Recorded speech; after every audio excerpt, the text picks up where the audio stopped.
कभी ऐसा हुआ है कि किसी को इतनी शिद्दत से याद किया हो, मतलब इतना ज्यादा कि लगे काश काश ये फीलिंग उन तक पहुंच जाए। आज हम ना प्यार के इसी गहरे अनदेखे पहलू को समझने की कोशिश करेंगे और शुरुआत एक ऐसे सवाल से करते हैं जो शायद कभी न कभी आपके मन में भी आया होगा। तो सवाल ये है, क्या ये मुमकिन है? क्या हम सिर्फ अपनी यादों और अपनी फीलिंग्स की एनर्जी से किसी ऐसे इंसान को छू सकते हैं जो हमसे मीलों दूर बैठा हो? सुनने में ये ख्याल जितना रोमांटिक लगता है ना, उतना ही रहस्यमयी भी है। और यहीं से ना एक बड़ी दिलचस्प कश्मकश शुरू होती है। क्या ये बस एक खूबसूरत सा ख्याल है, या फिर इस अनदेखे कनेक्शन के पीछे कोई कोई गहरी सच्चाई छुपी है? अब देखिए, विज्ञान और अध्यात्म दोनों के पास ना इस सवाल के अपने अपने जवाब हैं। इस एक सवाल पर ना मानो दो दुनियाएं आमने सामने खड़ी हो जाती हैं। साइंस कहता है, देखो, फीलिंग्स को दूर भेजने का कोई जरिया नहीं है, ये सब बस इत्तेफाक है, पुरानी यादों का खेल है। वहीं दूसरी तरफ अध्यात्म कहता है, नहीं, गहरे रिश्ते ना एक एनर्जी का लिंक बना देते हैं। कभी कभी होता है ना कि आप किसी को याद करें और अचानक उसी का फोन आ जाए। अध्यात्म इसे महज इत्तेफाक नहीं मानता, वो इसे उसी अनदेखे कनेक्शन का एक सिग्नल मानता है। लेकिन ये जो अनदेखा कनेक्शन है ना, ये एक बहुत बड़ी मुश्किल तब बन जाता है जब दूसरा इंसान आपसे कोई कांटेक्ट ही नहीं चाहता हो। तब क्या करें? इन गहरी फीलिंग्स का क्या करें जब रिश्ते के सारे दरवाजे बंद हो चुके हों? और यहीं पर प्यार की एक बिल्कुल अलग परिभाषा सामने आती है।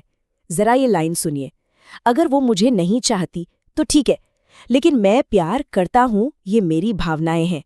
प्यार स्वार्थी नहीं होना चाहिए। वाह!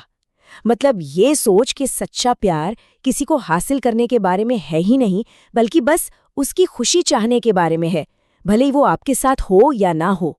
और यही हमारी आज की पूरी बातचीत का सेंटर पॉइंट है।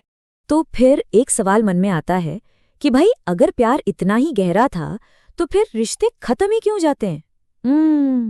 इसे समझने के लिए ना हमें प्यार के दो अलग अलग मैनुअल्स को देखना होगा। और ये सवाल ना सीधा दिल टूटने के दर्द से जुड़ा है कि जो प्यार इतना रियल लग रहा था, इतना सच्चा था, वो अचानक से गायब कैसे हो सकता है? ऐसा क्यों होता है कि एक इंसान के लिए तो प्यार अब भी जिंदा है और दूसरे के लिए सब खत्म हो गया? इसका जवाब ना अक्सर प्यार की कमी में नहीं, बल्कि प्यार की डेफिनेशन में छुपा होता है। ऐसा लगता है मानो दो लोग एक ही रिश्ते में प्यार की दो बिल्कुल अलग अलग किताबें पढ़ रहे हों। दोनों के पास अपने अपने ऑपरेटिंग मैनुअल्स हैं।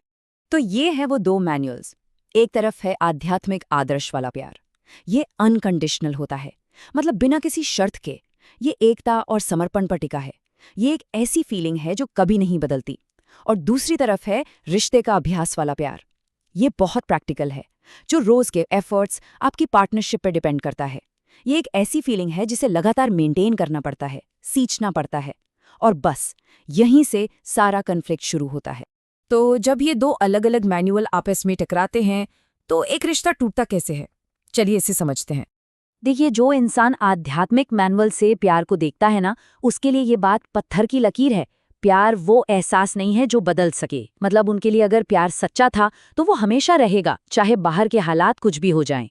और इसके बिल्कुल उलट दूसरा मैनुअल है रिश्ते का अभ्यास वाला। इस नजरिए से प्यार सिर्फ एक एहसास नहीं है, बल्कि वो काम है जो रोज किए जाते हैं। जैसे रोज बातें करना, एक दूसरे का साथ देना, तोहफे देना, साथ में वक्त बिताना। यहाँ प्यार वो चीज है जिसे आप हर रोज सींचते हैं। तो होता क्या है, जब रिश्ते का वो शुरुआती एक्साइटमेंट थोड़ा कम होता है तो एक इंसान इसे अपने आध्यात्मिक बंधन का एक टेस्ट मानता है, एक इम्तिहान। पर दूसरा इंसान, उसे ये रिश्ते का फेलियर लगता है, क्योंकि अब वो रोज वाले एफर्ट्स नहीं हो रहे। सोचिए, एक ही सिचुएशन पर दोनों के लिए मतलब बिल्कुल अलग। एक परफेक्ट रिश्ते में जैसे हम शिव और पार्वती के मिलन में देखते हैं, ये दोनों पहलू एक हो जाते हैं। शिव का वो गहरा आध्यात्मिक आदर्श और पार्वती की वो प्रैक्टिकल दुनियावी ऊर्जा। जब ये दोनों मिलते हैं ना, तभी प्यार अपने आप में पूरा होता है, संपूर्ण होता है। लेकिन तब क्या होता है, जब रिश्ता तो खत्म हो गया पर एक इंसान के लिए वो आध्यात्मिक प्यार वो बना रहता है? तब वो इंसान भक्ति के एक अकेले रास्ते पर निकल पड़ता है। और ऐसे में ना दुनिया की सलाह बड़ी प्रैक्टिकल होती है। लोग कहते हैं, अरे तुम पागल हो क्या, वो तुम्हें यूज कर रही थी, उसे ब्लॉक करो और मूव ऑन करो यार। ये सारी सलाह ना प्यार को एक लेन देन की तरह देखती है और उस इंसान के गहरे आध्यात्मिक एक्सपीरियंस को समझ ही नहीं पाती। और जानते हैं, यही आध्यात्मिक प्यार की सबसे हैरान करने वाली सच्चाई है। ये प्यार दूसरे इंसान की गैर मौजूदगी में कम नहीं होता, बल्कि और बढ़ जाता है। क्यों? क्योंकि अब ये प्यार किसी बाहरी रिएक्शन पर डिपेंडेंट नहीं रहा। ये एक गहरी अंदरूनी अवस्था बन चुका है।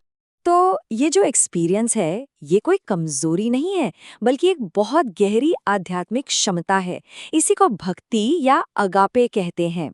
एक ऐसा प्यार जिसकी कीमत किसी बाहरी जवाब में नहीं, बल्कि खुद उस फीलिंग के अंदर ही होती है। तो ठीक है, इस गहरी समझ के बाद आगे का रास्ता क्या है? आने वाले रिश्तों में एक गहरा कनेक्शन कैसे बनाया जाए? एक गहरा रिश्ता बनाने का ये एक तरीका हो सकता है, खासकर नए या अरेंज्ड रिश्तों में। पहला कदम है सुनना और समझना। अपने पार्टनर के प्यार के मैनुअल को बिना जज किए एक्सेप्ट करें। फिर उनकी प्यार की भाषा बोलकर भरोसा बनाएं। अपने एक्शन से बिना शर्त वाले प्यार का एक उदाहरण पेश करें और फिर धीरे धीरे साथ मिलकर आगे बढ़ें। और जब प्यार की फीलिंग अंदर से ही इतनी पूरी होने लगती है, जब आप खुद में ही कंप्लीट महसूस करते हैं, तो एक सवाल उठता है, तो फिर मुझे किसी और इंसान की जरूरत ही क्यों है? और इसका जवाब इस सुकून भरी फीलिंग में मिलता है। मैं अपनी मौजूदा हालत से खुश हूं। ये वो शांति है, वो सुकून है जो निस्वार्थ भक्ति से आता है। एक ऐसी आत्मनिर्भरता जो किसी और पर, किसी बाहरी चीज पे डिपेंड नहीं करती। तो हम आपको इसी एक आखिरी सवाल के साथ छोड़े जाते हैं। जरा सोचिए, क्या सबसे गहरा प्यार वो है जिसे हम बाहर ढूंढते हैं, या फिर वो जो हम खुद बन जाते हैं?